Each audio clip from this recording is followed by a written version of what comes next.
La Critique believes in living a life full of experiences rather than possessions, which is why we designed a concierge service just for Vegas locals. We're all busy, and can any of us really keep up with all the changes around town? And yet, we still crave quality experiences when we go out and spend our valuable time and money. Now, imagine having a personal assistant whose credentials are quite literally hospitality snob and expert event planner. Seriously, leave all the details to us. Recommendations, personalized.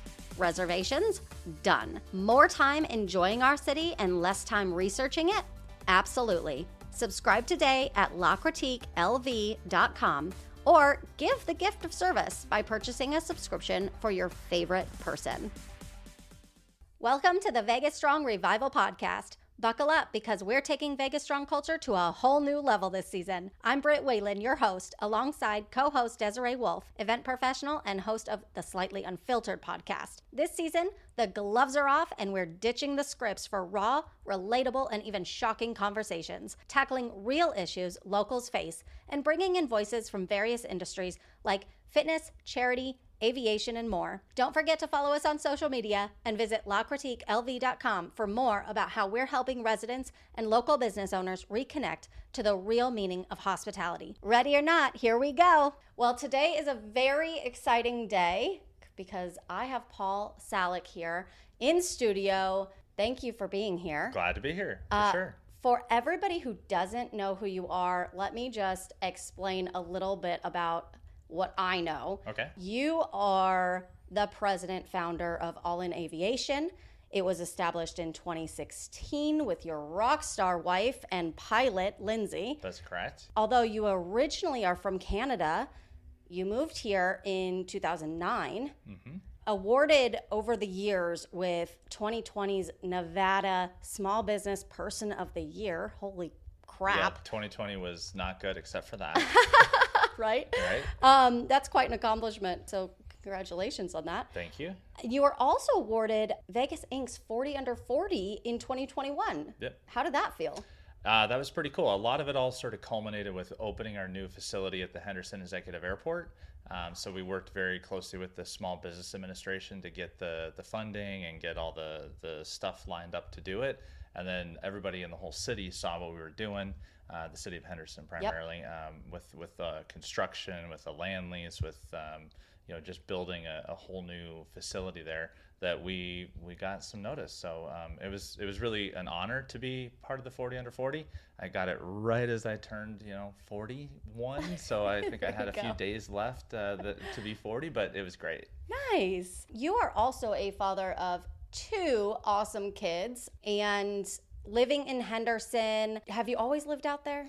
Yeah. When we moved to town, we wanted green grass, so we were attracted to Green Valley because most of the area was green. Yeah.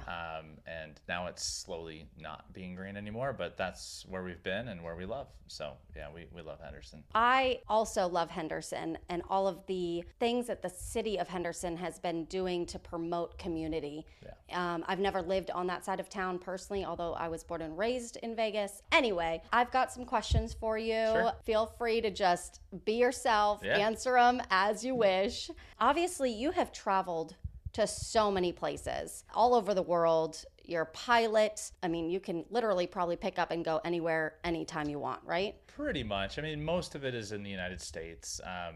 I've been to all 48 of the lower states. I've just got the 2 outliers left to go to say I've been to every state. But, the United States has about 6,000 airports, and the airlines only serve 400 of them.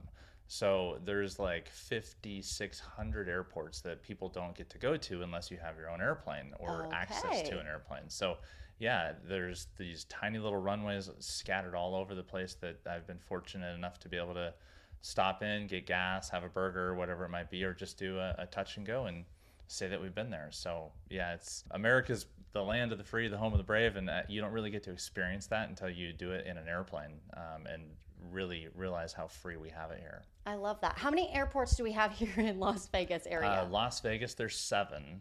7? Yep, 6 of them are owned by Clark County. So there's the Henderson Airport where we're at. Yep. There's McCarran. There's the Jean Airport. There's North Las Vegas. There's Nellis, and then there's Jean. Nellis isn't owned by Clark County, but it is still an airport here in the city. Private planes can fly into Nellis? No. Okay, I didn't think so. No, you asked how many airports there were. Yeah, okay, yeah, no, you're right. That's fair. So you've been so many places. What do you love about living in Las Vegas? I say this is the gateway to the West. Anybody that wants to do anything on the West Coast, I think this is the place to go. No one wants to really live in California anymore, but they want to be close to California. So I'd say this is the closest place to be able to do that. But Vegas, there's no snow here. There's nonstop flights pretty much anywhere. There's entertainment. There's no income tax. There's no flying bugs. I mean, this is like the best place on earth. Yeah. Is there anything that really stands out about Vegas in your eyes that maybe isn't available elsewhere? Well, having dinner after 9 p.m. I can tell you, flying to all these little towns and these little places, if you're not there by 8 o'clock on the ground, you're pretty much, maybe you're lucky to get a drive-through. But there's the after hours and just the dining and all the restaurants that are available, I think is second to none here in Las Vegas. And then, of course, just shows and entertainment. We pretty much get every headliner that. So for all of us complaining that some of the hours of operation of certain restaurants changed after COVID, I guess we should think twice and be grateful for. Yeah, we're very lucky with what we've got here. We can eat anywhere we want, pretty much anytime we want. Yeah, I love it. Okay, what do you love most about flying? The freedom. You don't, like I said before, you don't appreciate how free you are until you get off the ground and you can go anywhere that you want. I mean, there's certain airspaces that you're not allowed to fly into, but this is a huge country and you can pretty much fly anywhere that the military says that you're not allowed to. So getting close to the scenic, beautiful landscapes that are around the country, being able to fly by places like Mount Rushmore, or fly over the Statue of Liberty, or touch down in First Flight where the Wright brothers flew, like just all these cool places that you're able to go to that you really get access to by being a pilot. So I'm curious, what made you become a pilot now? I've got to know. I mean, I honestly didn't want to have a desk job is really all that it was. I wanted to not sit in an office, and there's not many jobs that, unless you want to be, physical, like construction, stuff like that. I wanted to travel, and really the only way to do that was to be a pilot. Interestingly enough, now I pretty much have a desk job. Oh my gosh, isn't that funny? But I get to fly, so it's just kind of funny how that works out. Well, when you own a business, I feel like there's always desk work to be done, Amen. Right? Oh yeah. Is flying around Vegas unique in any way compared to flying around other parts of the country? For sure. I mean, every place has their own things that make it unique. I'd say what's unique around Vegas is that we sit in a bowl, right? We have mountains pretty much all around us. So if you're taking off from, say, the North Las Vegas airport and you want to go to LA, there's a whole bunch of mountains and then there's airspace. So it's kind of a tricky place to fly in and out of. Once you get used to it, it's no big deal. At Henderson, we always typically go to the east. So you get to see things like the Hoover Dam and the Grand Canyon. So I'd say those are definitely bucket list items for a lot of pilots. So we get a lot of people from out of town that are like, hey, I would love to go see the Hoover Dam or fly over the Grand Canyon, go to Sedona.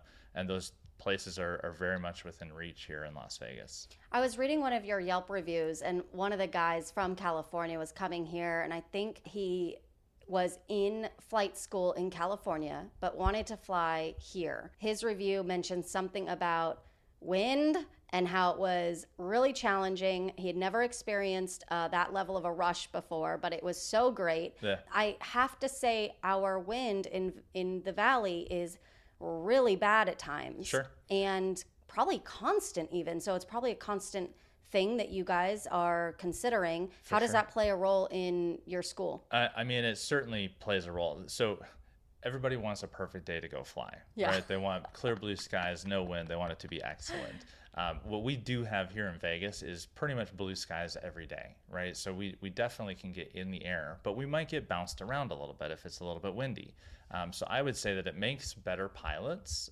We do all the training here through pretty much all the wind conditions, unless it's extreme, but we really don't stop flying because of the wind. until it gets to be a safety concern. So people that learn how to fly here can pretty much go anywhere and be equipped to safely take off and land in any wind conditions. So that's, I think, an advantage. I don't know about you, but I'm a mountain biker. Okay. And we say the same thing about mountain biking here in Vegas. If you can mountain bike in Vegas and on our terrain here, you can mountain bike anywhere. Yeah. Same thing for wind and airplanes. Yeah, that's wild. Okay, I love that. We're going to switch it up a little bit. Sure.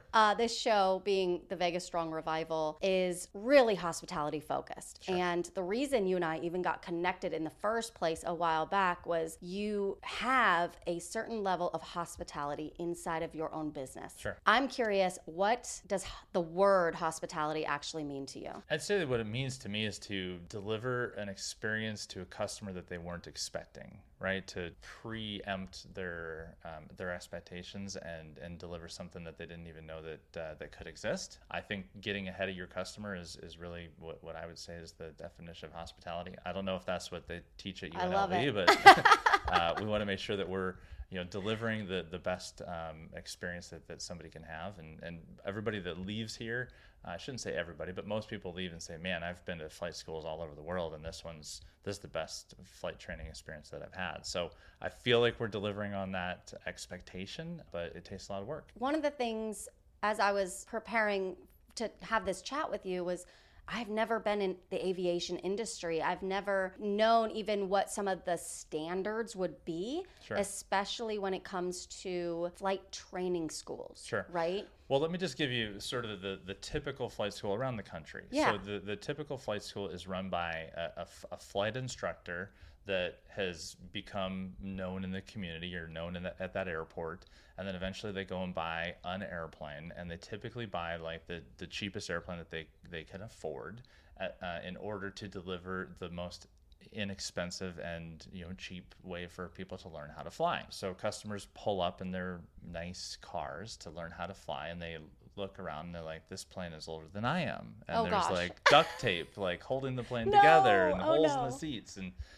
that is the experience that a lot of people have going to flight schools, because they're genuinely trying to deliver flight training at the most economical and cheap. Well, I can't imagine it is cheap. It's not. No. So we go the other direction. Kind of cut some costs on certain things might help the overall budget, but at what cost are you willing to risk your own safety, right? Sure, and I'm not here to suggest that there's any safety concern, because these airplanes do have to go through maintenance, and they have to be they have to be annually inspected. But it's the concept, right? You show up and you look at the plane that's older than you are, and even has duct tape on it, and the perception in your brain won't change. Correct. Like that first impression lasts, right? And that's where we're different. So we tell everybody, hey, please tour all the flight schools that you're considering. You'll see the difference. It's very evident. Our planes are well maintained. They're cleaned. They're hangared. Our facilities are brand new. We have individualized briefing rooms. We make sure that we follow up with customers. That is typically what a lot of people will interact with the flight school is they'll not get a call back from the school after they inquired, because the guy that is running the place is also the flight instructor, and he's flying all day and then runs out of time. So we have dedicated people just to take care of customer needs and make sure that they're on the ground and their phone is working and they're ready to meet and give tours and make sure that we're hospitable. So I think you just answered my very next question is what sets you apart? As far as the hospitality component, walk me through what a brand new customer experiences, either calling your business to inquire about flight school. And let's just talk about flight school right now. What that process looks like for somebody who is brand new. Sure. So the first thing that we encourage everybody to do is to come in and take a tour and then sit down with their flight training advisor. So it seems like this crazy world that is inaccessible, like aviation. So we want to welcome you in and say, hey, let's just walk through the halls. Let's get you in the flight simulator. Let's show you the hangars. Let's show you the airplanes. You have a flight simulator? Uh-huh. Oh, that's cool. Yeah. So then people go, oh my gosh, this is actually tangible. I can touch it. I can feel it. I can sense it. And then they sit down typically for 30 minutes with the flight training advisor and answer most of the same questions. How much does it cost? How long does it take? Can I borrow money to do it? Or, what are the medical requirements in order to do it? Those are the high level things that medically. I'm just curious. Are certain people not medically cleared to fly? Correct. Yeah. Oh, so okay. Everybody has to go through an FAA medical that the Federal Aviation Administration requires. So it depends on your age. I'm over 40, so I have to go every 2 years. If you're under 40, it's every 5 years. You have to prove that you have good eyesight. You can't be, diabetic without control. You can't have heart problems. You can't have, dependency issues. There's a lot of things that, the FAA doesn't want people flying that are not physically fit or mentally fit. I guess if to I fly. really thought about it, I would have considered that aspect. There's a lot of medications that are not allowed by the FAA. So we have that uncomfortable, hey, are you on X, Y, and Z? Like, you can't be on, antidepressants and stuff like that. And the FAA really wants to make sure that people that are in the air are healthy. Mm-hmm. Yep. Well, that makes sense. Yep. So that's the first thing that happens typically. Safety. Okay. And then the second thing that happens is we schedule you on a introductory flight. Okay. Because a lot of people don't know if they're going to like it, right? Is this going to be, am I going to get sick? Am I going to be scared? What's the situation going to be like? And it's with one of our flight instructors. You typically go for an hour flight. You're at the controls. You get to do a takeoff and you get to fly around. Maybe land, depends on your capability, but normally the instructor is going to do the landing. And typically everybody walks away from that and they go, I'm in. Let's do this. Yeah. It is a rush, a sensation that you really can't get, anywhere but maybe a racetrack, right? Where sure. Yeah. You're free Exotic to just do racing, what you want. Yeah. Right? Have you been out there? I have. Yeah. Yeah. Very fun. Good time. You, as a business owner, recognize the value of hospitality. I mean, you've clearly put thought into exceeding your guest expectations, right? Sure. That's been a constant theme with you. Yeah. Why do you think truly that it matters to focus on that level of hospitality for your business? I think people are willing to pay for, quality, is really what it boils down to. So we are more expensive than other schools, but they get the return on that dollar. So we have to constantly be delivering it, or else we're just like any other flight school, and they can go somewhere else that's cheaper. So I think we're always trying to deliver on that value proposition of, you're going to pay more, but you're going to get more. And we're going to work hard to prove that we're worth the extra money. From a strictly business standpoint, it makes your business more profitable to have higher level hospitality. Yes, it costs us more, right? It costs the customer more, but at the end of the day, bigger numbers, are bigger numbers. So we would rather have, more people spending a little bit more to get a better experience. And then our employees are happier. Customers are happier. It's really a win-win for all. There's a new book coming out. It is all about the employee experience. Sure. Employee experience from an HR perspective is kind of a newer concept. And I love that you mention that your employees are happier, right? Yeah. Because when we have happy employees, we end up with happy guests, and then we end up with a healthy, happy business. Yep. I imagine you don't have a whole lot of turnover if you have happy employees. Well, I mean, I wish I could say that, but the aviation world is all about turnover. Really? So it's just part of the business. Yeah, because as soon as flight instructors get a certain number of hours, they're eligible to go to an airline, and they're out the door. Okay. So we want to make sure that we attract the best instructors that we can get while we have them, knowing that it's not necessarily going to be a long-term, employment, but we get to pick the best of the best because we have a good workplace environment. We have nice airplanes. We pay better than everybody else. So we're the employer of choice for the that time that they're in that stage of their career. For sure. Have you ever flown commercial? No. I was gonna. I went to school to do it, and then September 11th happened, and it took me on a totally different path here to do this private stuff, and I've just never gone back. I'm qualified to do it, but I really don't want to be a bus driver when I get to be get to drive around in a high-end airplane. It's kind of fun. Let's take a second to help out all of our business owners that listen to this show. Sure. Because in any industry, we have a foundation of hospitality. There's always a transaction of some kind between the business and the consumer. What kind of advice could you give other business owners, specifically here in Las Vegas, on the topic of rolling out the red carpet? Because that's something you and I have talked about. You love it when your guests really do feel the red carpet has been rolled out for them. I mean, we literally have red carpets. Oh my gosh. All of our plants. So, I mean, I need to come and see this for myself. This is not it's not just a, I don't know what the word is. Metaphor. Yeah. We literally have red carpets at all of our plants for all of our customers. How do I translate that to other businesses? I'd say we could cut that cost, right? You could cut several of these costs, but I think don't look for all these cost-cutting measures. Look for ways to make your customer feel special. And I think that they'll be willing to spend more money with you. Yeah. If they feel special, they want to come back. They want to be there. They want to be part of your ecosystem. That's, I think, what any business can do. I like going back to businesses that make me feel special. Is there any level, like little touch points that you make sure your trainers are doing, like a little thing, like even offering water, sure. Right? Yeah. Oh, we have a fridge full of waters. Yeah. Cold waters, because it gets hot in the summer months flying in Las Vegas. So yeah, we have cold waters for everybody. Little things I think in the flight training world are like, before your flight instructor is going to reach out to you and say, hey, my name is so-and-so, and we're going to fly tomorrow. Is there anything that you want to do in particular?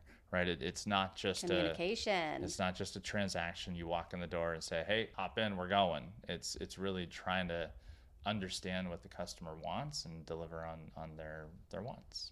That's awesome. Next question. Sure. Cost keeps coming up. Sure. Right? Yeah. I know some of our listeners are probably hearing this or seeing it, and they're like, oh my gosh, I have been thinking about becoming a pilot. I really want to do it. I should have done it during COVID. I didn't, sure. Whatever it is. Sure. What, generally speaking, are we looking at here for cost of becoming a pilot through your program? Sure. So there's several layers of being a pilot. Okay. If you just want to take your friends flying and like go with your family and your associates, that's called a private pilot. Okay. Right. So you just get your license and you can rent one of our planes.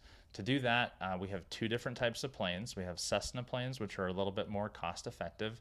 We tell people it's about 18 to 20 grand. Okay. And if you're going to use the Cirrus airplane, which is the main staple of our business, it's a newer, it's air conditioned, it's a little more high end airplane. It's going to be about $30,000 to get your private pilot license. Then there's additional ratings.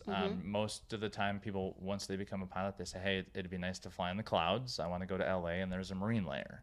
So if you want to be able to do that, you have to get your instrument rating, and that would be another same order of magnitude, so another 18, 20, or 30 grand. So you're talking about $60,000 in the Cirrus and $40,000 in the Cessna. And then if you decide that this is the career that you want to make, you have to be a commercial pilot. Commercial requires probably another 20 grand in the Cessna, another 30 grand in the Cirrus. And then lastly, I know I keep going, you typically want to become a flight instructor to help accumulate hours and not have to pay for the hours. Okay. And that one's less expensive, 10 grand, something like that, 15 grand. So if you're saying, hey, I want to make a career in aviation, we would tell you, all right, you can do it in our Cessna. It's probably 75, 80 grand. You could do it in the Cirrus, 110, 120. But remember that as soon as you go to an airline and you start working for an airline, day one pay is like $100,000. No way. Mm-hmm. And then after 5 years, you should be making 200 grand. What? So like the return on the investment is like, it's a lot of money to learn how to fly, but it's, you could go to college and spend 100 grand and you're not going to necessarily guaranteed a $100,000 job. Absolutely. So $100,000 to become a pilot, and then you got a $100,000 job. That's what I'm here to tell you. You could go somewhere else and do it cheaper, and we talked about that. We don't do the cheapest, oldest airplanes. But that's rough order of magnitude.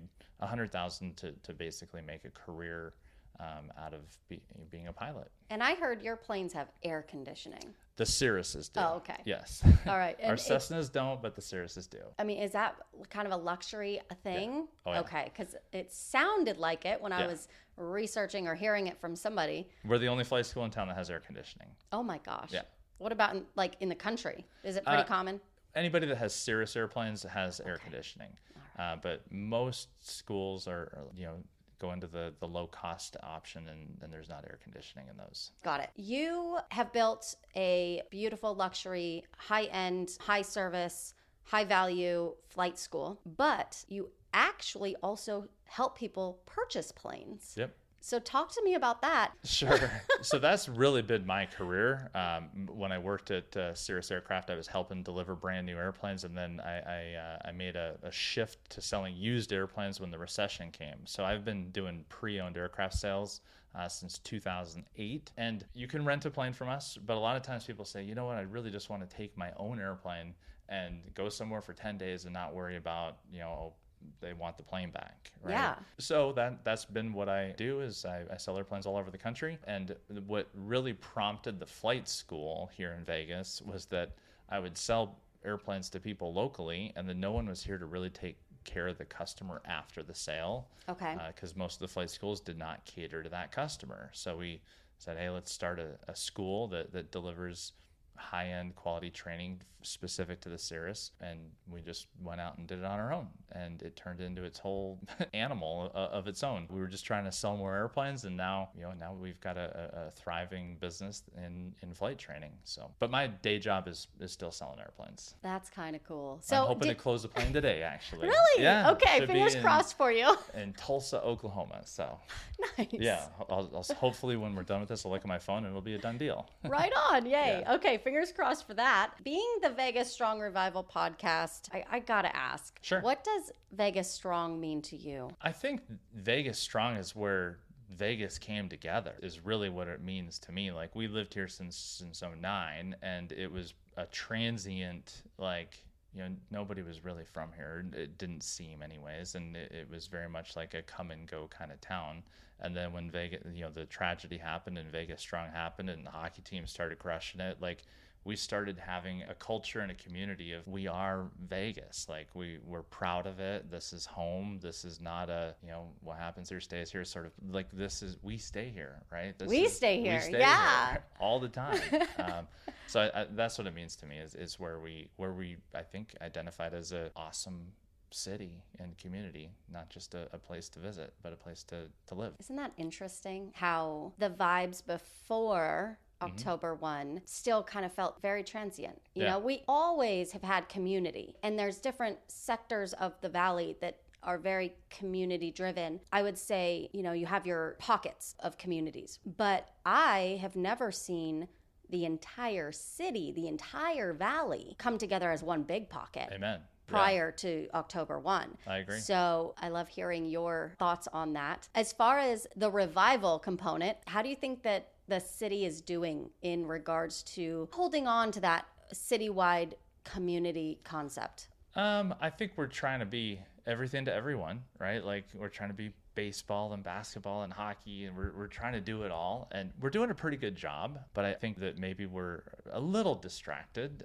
from being back to the city that we all were so close back in 2018. So I'm not a naysayer by any means, but I think we can get back to how we were much more of a close-knit community in 2018, and but I still love this city. So of course. I don't want to take it away. No, we don't ever bash on Vegas, right? Yeah. We of course have complaints in certain things, and we're a city, a very complex city, very large city, and with those things comes issues. We have our own set of issues, but we always, the people who live here, everybody loves Vegas. Yeah. We all have this certain level of pride for Vegas. Yeah. So it's not bashing Vegas. It's just simply saying, hey, we're a big city, we're complex, we've got issues, but we still love it. And hey, let's continue to make it better. Yeah. So that's definitely where my heart is at. Yeah. I would say that the revival component is really going to come from people like you. All the people I talk to on a regular basis to say, hey, remember when? Yeah. Remember when we all just loved and supported each other? Sure. Do you remember any of the little things that happened after the shooting that like made you say, oh my gosh, this is so awesome that our community is doing, or like this interaction I had with somebody? Guy, so, okay, tell me. Yeah. I'm from Canada, right? So like hockey was huge, and it just seemed like nobody in town knew what hockey was. And then once September 1st happened, or October 1st happened, and then, oh my gosh, everybody's like an expert in hockey, and they don't even know what offsides is. Like, right. It was really kind of funny. For me, that was the big thing, is like to get the city to be behind hockey was so exciting. And now kids play hockey in leagues, and they're going gangbusters. There's now 3 new hockey rinks in town, soon to be a 4th new rink in town. So sorry to go sports on you, but that's really my. But it's true. That was the big takeaway. The Golden Knights made this city come together in a positive way. Maybe that's not even the right word, but it gave the city a positive focus rather than it was a distraction from the crap, the tragedy. Yeah. And that brought a whole level of community in addition to the Vegas Strong messaging that was happening at the time. We had Go Knights Go. So your perspective is spot on. Yeah. Is there anything else you'd like to add while you're here? No, I think Vegas has the we can do it attitude, right? We can do anything. And I do really love that about this city is we go out and we set our sights on something, and we try to crush it, and we typically do a pretty good job of it. So best city in the world. Amen to that. Yeah. Paul, thank you so much for being here. Thank you for having me. If you have any last words for any of our listeners as far as aviation, your love of the city, anything at all, feel free to speak your piece. I would just say, like I said, the first step is to set up a tour. So come visit us at the Henderson Executive Airport. We do tours all the time. Sit down in a plane so you can really get a sense of like what we do, and maybe it'll light a fire and get you on an aviation journey you didn't know that you even wanted to start. So absolutely. Come check us out. What's the best way for people to contact you? Yeah, get a hold of us. Our flight training advisor. You'll find all the information on allinaviation.com. Schedule a tour. That's step one. allinaviation.com. ALLIN aviation.com. Phone number and website I will list in the show notes as well. 702 All In 22 is our phone number. So there you go. That's easy. Yeah. Fun. We fly SR22s. The Cirrus is that's the model. So you got the 22. Yeah, All In 22. And that's my jersey. Anytime that you see All In 22 on the back of a Golden Knights jersey, oh my gosh. Me. Now I'm going to know. Yeah. I don't even want to know how much you paid for that phone number. Did you? It was available. Yeah. Really? It actually worked out. Yeah. You can't even get 702 numbers anymore without paying for them. Did you know that? Speaking of our wild city. Paul, you're amazing. I can't wait to come check out your facility. And until next time. Go all in. And that's a wrap on this episode of the VegasStrong Revival Podcast. I hope you found our discussion engaging and even thought-provoking. A big shout out to all of our amazing listeners for tuning in and supporting the show, because it truly means the world to us. So thank you. Let's keep the Vegas Strong spirit alive. Share this podcast with your friends, family, colleagues, and just anyone who loves Vegas. If you have ideas, suggestions, or want to be a guest on the show, simply reach out online or feel free to text us on our super cool podcast hotline, 702-723-2343. And of course, don't forget to subscribe to the show on your favorite podcast platform so you never miss an episode. Let's keep pushing the boundaries and reviving our city's passion for authentic service together. Stay strong, Vegas.